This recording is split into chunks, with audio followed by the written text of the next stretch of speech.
আয়োজিত আজকের এই সমাবেশের সংগ্রামী সভাপতি লিটন, সম্মানিত প্রধান অতিথি,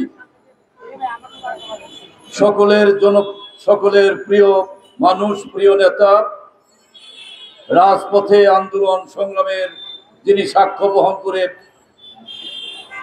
এই প্রেস ক্লাবে বারবার আপনাদের কাছে হাজির হন, বিরোধী দলীয় সাবেক চিফ হুইপ, আমাদের গণতন্ত্রের মা দেশনেত্রী বেগম খালেদা জিয়ার অন্যতম উপদেষ্টা জনাব জয়নুল আবদিন ফারুক, উপস্থিত আছেন উলামা দলের সাবেক আহ্বায়ক, বিএনপি নির্বাহী কমিটির সম্মানিত সদস্য মৌলানা নেসারুল হক, সাবেক এমপি শিরিন আপা, আমাদের মাঝে উপস্থিত আছেন সাবেক ছাত্র নেতা কৃষক দলের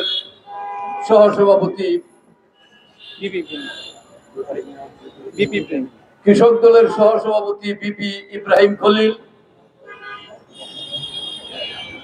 আমাদের সর্বসময় এই প্রেস ক্লাবে যিনি শ্রম ঘাম দিয়ে থাকেন আমাদের সকলের প্রিয় ইসমাইল হোসেন সিরাজি, উলামা দলের সিনিয়র যুগ্ম আহ্বায়ক মাওলানা আলমগীর হোসেন সহ সকল নেতৃবৃন্দ।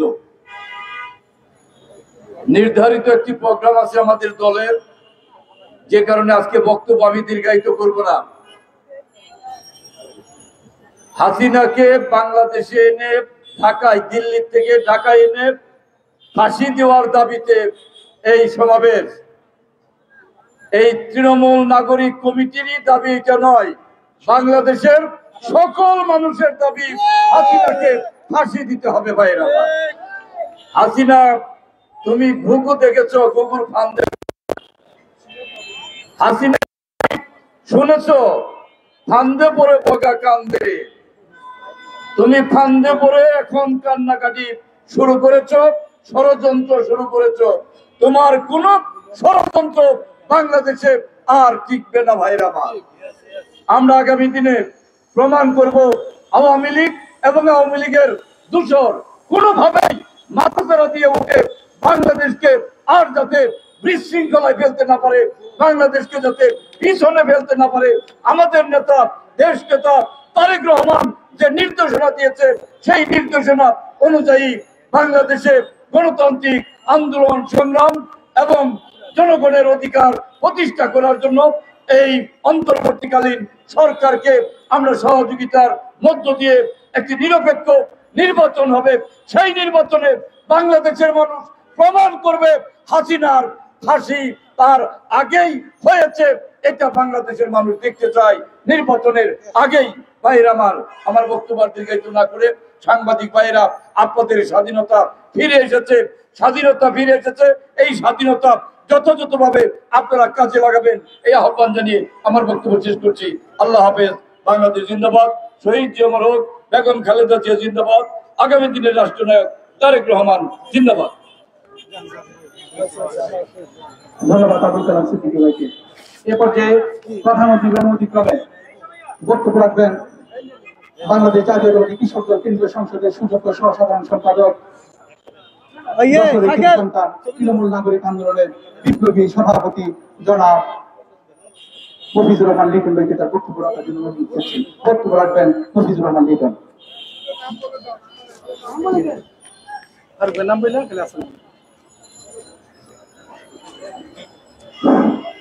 তৃণমূল নাগরিক আন্দোলন থেকে আয়োজিত অবৈধ খুনি গণহত্যার দায়ে শেখ হাসিনাকে বাংলাদেশে এনে বিচারের দাবিতে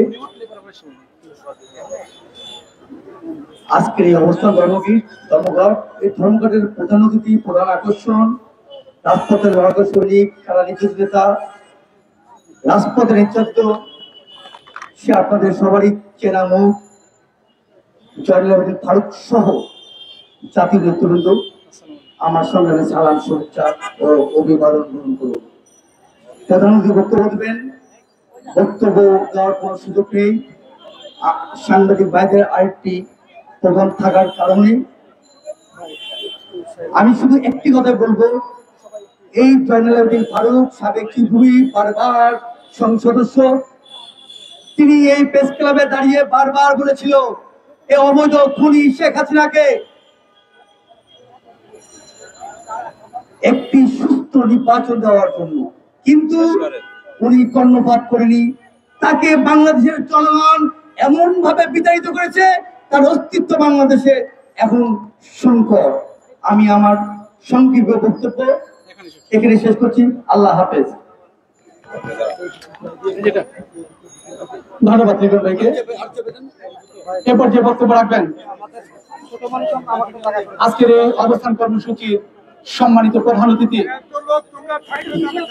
যে নেতা শয়নে স্বপনে নীরবে নিবৃত্তে শহীদ প্রেসিডেন্ট জিয়াউর রহমানকে ভালোবেসে তার নীতি এবং আদর্শকে বাস্তবায়িত করার লক্ষ্যে সর্বদা বদ্ধপরিকর, গত 17 থেকে 18 বছরে রাজপথের সবচেয়ে বিশ্বস্ত এবং নির্যাতিত নিপীড়িত নেতা, মেহনতি মানুষের বলিষ্ঠ কণ্ঠস্বর, বাঙালির কৃতি সন্তান জননেতা জনাব জয়নুল আবেদিন ফারুক ভাইকে তার প্রধান অতিথি বক্তব্য রাখার জন্য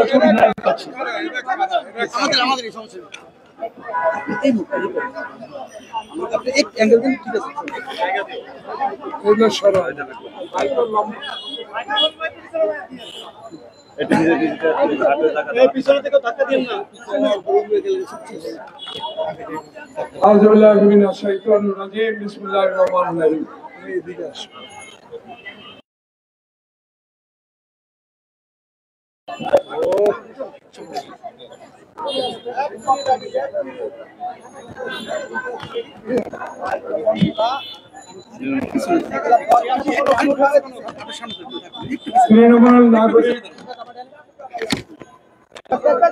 আন্দোলন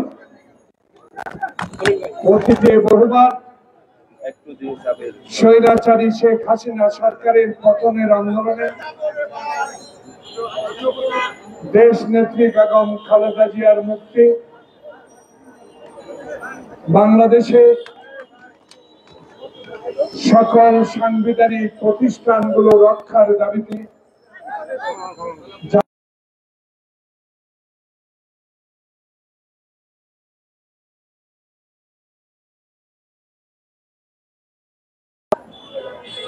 আপনাদের লেখা,